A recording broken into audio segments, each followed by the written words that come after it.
2014లో Janasena party ప్రారంభించి అంతకుముందు కళ్యాణ్ గారు వారి యొక్క అన్నగారు కలిసి ఏర్పాటు చేసిన పార్టీని కాంగ్రెస్ అనేటువంటి సముద్రంలో ముంచేసి కాంగ్రెస్కి వ్యతిరేకంగా ఒక రైట్ టర్న్ తీసుకుని బీజేపీతో పొత్తు పెట్టుకుని బీజేపీ కోసం కాంగ్రెస్ హటావో దేశ్ బచావో అని బీజేపీకి ఓటు వేయమని ఊరూరు తిరిగి చెప్పారు. కాంగ్రెస్ హటావ్ దేశ్ బచావ్.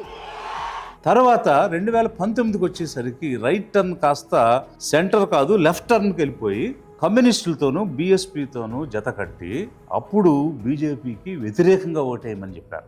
మళ్ళీ 24 వచ్చేసరికి రైట్ టర్న్ అయిపోయింది, లెఫ్ట్ టర్న్ అయిపోయింది, పూర్తిగా యూ టర్న్ తీసుకుని మళ్ళీ మతతత్వ పార్టీ అనేటువంటి బీజేపీతో కలిసి టీడీపీతో కూటమి ఏర్పాటు చేసుకుని వారికి ఓటేయమని మళ్ళీ అడిగారు. అంటే చెగువేరా ఏమైపోయారు, సోషలిజం ఏమైపోయింది, కమ్యూనిజం ఏమైపోయింది, సోషల్ జస్టిస్ ఏమైపోయింది, ఈరోజు సనాతన ధర్మం నిలబడింది.